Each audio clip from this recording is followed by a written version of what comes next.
Hey, what up YouTube? I'm here to talk to you today about how you can fix your sunroof on either your Chevy Silverado or GMC Sierra. 07 to 2013, this is the OEM sunroof that is installed.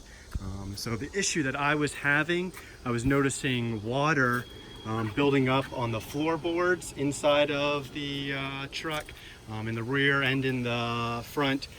Also, sometimes I was noticing this little area right here, water coming out.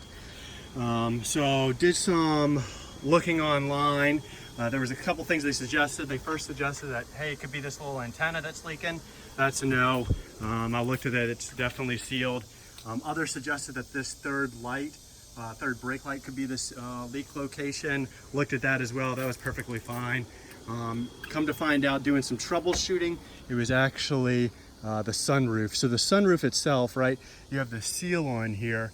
It doesn't, you may hear people saying, hey, you need to change out the seal, but the seal's probably not bad. There's a certain amount of leakage that's actually supposed to go on in the inside the truck, and it goes into this little channel right here, and then it leaks into, if I can get it right here, if you can see it, there's a little drain hole up here, a drain hole on this side, and then there's also two drain holes, which I'll show you underneath in the back.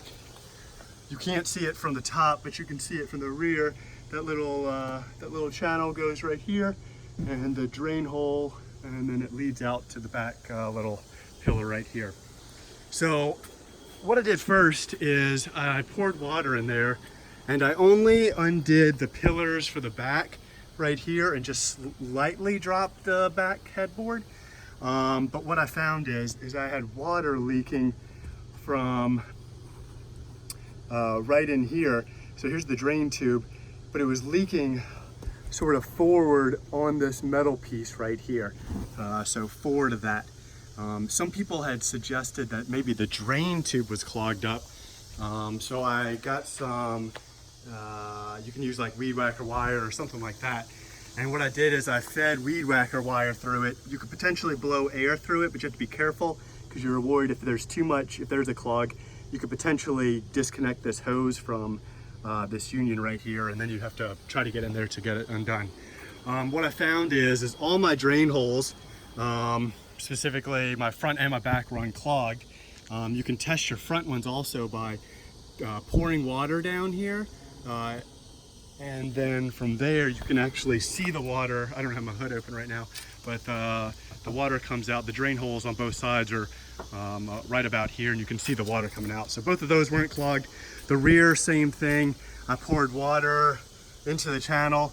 Water would come out down out this tube, and it goes, you can actually, I don't know if we can see, yeah, it's right here. You could actually pull it out if you want, and I pulled it out, and I could see the water coming through there. So it wasn't that it was clogged. The problem was that this plastic piece right here, that goes to this little canal way right here, is leaking. So what I did is it's pretty easy to pull off. You just have some, you have some snaps right here, these two snaps, and then you can snap it off and pull it off. Sorry, I'm not going to pull it off because I just did a caulk job, or a silicone job. What you do is you take it, I took it off, and I found out that the sealant, whatever the silicone that they use for it, was actually deteriorated, and it was going through. So what I did was, where's my silicone? Oh my gosh, I missed it. What I did was I just got some silicone, some waterproof silicone from the store, siliconed up this plastic piece right here, put it all on the sides, and then installed it back, and then put this hose back on as well. If you need to, I highly recommend that you take down the headboard. If you need to take down the headboard, it's pretty simple. Each one of these pillars have about a 7mm nut that, bolt that comes out. And then from there, you can take those out. You have these two screws, or well, not screws, but you have these two long plastic pieces that you just use like a a stripper tool or something to actually pull it out. And then if you have like a DVD player, you'll need to actually undo the bolts that holds the DVD player. And then also for the arms, the oh shit handles for the rear, you have to actually just use a 7mm as well to undo those. And if you do undo both of those, and then also the seat belt right here has a T50. So if you undo that as well, you can take off the side arm. I didn't do anything in the front because I didn't really need to get to the front. The front wasn't having any leaking issues from what I saw. It was only the rear. So this has allowed me to drop the rear headboard. Right now I'm in the process of the silicone drying, and I did both sides. I siliconed it pretty well. I'm gonna let it sit for about 8 hours, it said, and then from there I'll pour some water. I tested it before, and I'll just show y'all.